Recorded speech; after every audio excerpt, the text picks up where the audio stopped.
And the readings will now be given by Gary. I will read from the Bible. Isaiah. Strengthen ye the weak hands, and confirm the feeble knees. Say to them that are of a fearful heart, Be strong, fear not. Behold, your God will come with vengeance, even God with a recompense. He will come and save you. Psalms. He that dwelleth in the secret place of the Most High shall abide under the shadow of the Almighty. I will say of the Lord, He is my refuge and my fortress, my God. In Him will I trust. Surely He shall deliver thee from the snare of the fowler, and from the noisome pestilence. Thou shalt not be afraid for the terror by night, nor for the arrow that flieth by day, nor for the pestilence that walketh in darkness, nor for the destruction that wasteth at noonday. Because thou hast made the Lord, which is my refuge, even the Most High, thy habitation, there shall no evil befall thee, neither shall any plague come nigh thy dwelling. For he shall give his angels charge over thee, to keep thee in all thy ways. Luke. And it came to pass that when Jesus was returned, the people gladly received him, for they were all waiting for him.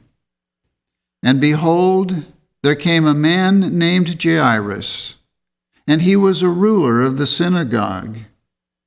And he fell down at Jesus' feet and besought him that he would come into his house. For he had one only daughter, about 12 years of age, and she lay a-dying. While he yet spake, there cometh one from the ruler of the synagogue's house, saying to him, Thy daughter is dead. Trouble not the master. But when Jesus heard it, he answered him, saying, Fear not. Believe only, and she shall be made whole. And when he came into the house, he suffered no man to go in, save Peter and James and John, and the father and the mother of the maiden. And all wept and bewailed her. But he said, Weep not. She is not dead, but sleepeth. And they laughed him to scorn, knowing that she was dead. And he put them all out, and took her by the hand and called, saying, Maid, arise. And her spirit came again, and she arose straightway, and he commanded to give her meat. And her parents were astonished. Matthew. And when he was entered into a ship, his disciples followed him. And behold, there arose a great tempest in the sea, insomuch that the ship was covered with the waves. But he was asleep. And his disciples came unto him and awoke him, saying, Lord, save us, we perish. And he saith unto them, Why are ye fearful, O ye of little faith? Then he arose and rebuked the winds and the sea, and there was a great calm. But the men marveled, saying, What manner of man is this, that even the winds and the sea obey him. 1 John. God is love, and he that dwelleth in love dwelleth in God, and God in him. Herein is our love made perfect, that we may have boldness in the day of judgment. Because as he is, so are we in this world. There is no fear in love, but perfect love casteth out fear, because fear hath torment. He that feareth is not made perfect in love. 2 Timothy.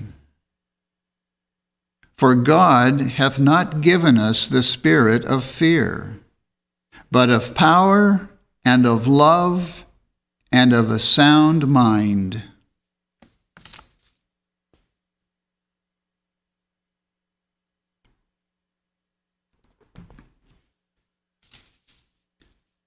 I will read correlative passages from Science and Health with Key to the Scriptures and from Prose Works by Mary Baker Eddy.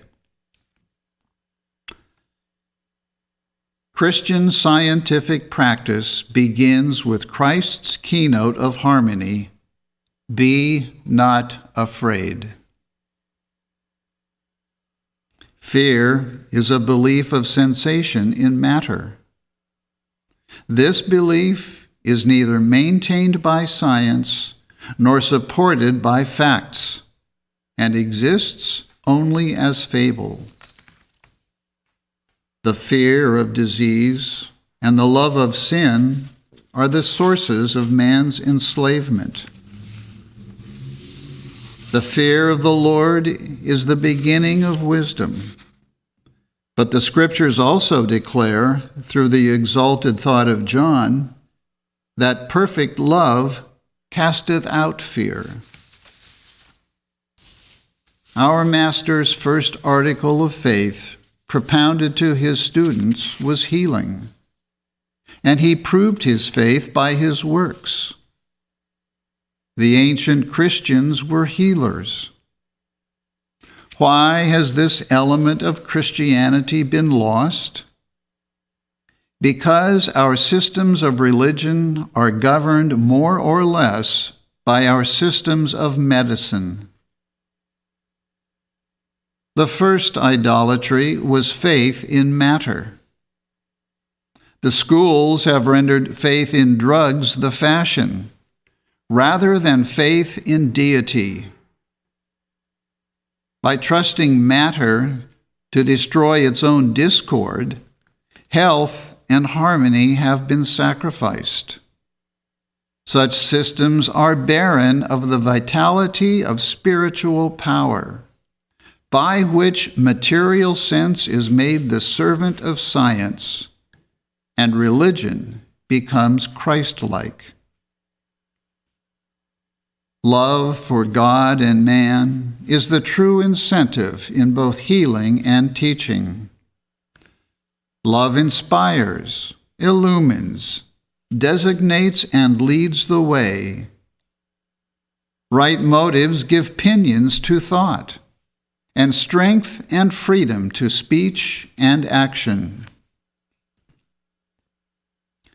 Many a hopeless case of disease is induced by a single post-mortem examination, not from infection, nor from contact with material virus, but from the fear of the disease and from the image brought before the mind. It is a mental state which is afterwards outlined on the body. The press unwittingly sends forth many sorrows and diseases among the human family. It does this by giving names to diseases and by printing long descriptions which mirror images of disease distinctly in thought. A new name for an ailment affects people like a Parisian name for a novel garment. Everyone hastens to get it. A minutely described disease costs many a man his earthly days of comfort. What a price for human knowledge! But the price does not exceed the original cost. God said of the tree of knowledge, which bears the fruit of sin, disease, and death, "In the day that thou eatest thereof, thou shalt surely die." The less that is said of physical structure and laws, and the more that is thought and said about moral and spiritual law, the higher will be the standard of living, and the farther mortals will be removed from imbecility or disease. We should master fear instead of cultivating it. It was the ignorance of our forefathers in the departments of knowledge now broadcast in the earth that made them hardier than our trained physiologists, more honest than our sleek politicians. Science saith to fear, "You are the cause of all sickness." But you are a self-constituted falsity. You are darkness, nothingness. You are without hope and without God in the world. You do not exist and have no right to exist, for perfect love casteth out fear. God is everywhere. There is no speech nor language where their voice is not heard. And this voice is truth that destroys error, and love that casts out fear. Nothing but the power of truth can prevent the fear of error and prove man's dominion over error. Nothing is more disheartening than to believe that there is a power opposite to God or good, and that God endows this opposing power with strength to be used against himself, against life, health, harmony. Every law of matter or the body supposed to govern man is rendered null and void by the law of life, God. Ignorant of our God-given rights, we submit to unjust decrees, and the bias of education enforces this slavery. When infringing some supposed law, you say that there is danger. This fear is the danger and induces the physical effects. The great fact that God lovingly governs all, never punishing aught but sin, is your standpoint from which to advance and destroy the human fear of sickness. Resist evil, error of every sort, and it will flee from you. Error is opposed to life. We can, and ultimately shall, so rise as to avail ourselves in every direction of the supremacy of truth over error, life over death, and good over evil. And this growth will go on until we arrive at the fullness of God's idea, and no more fear that we shall be sick and die.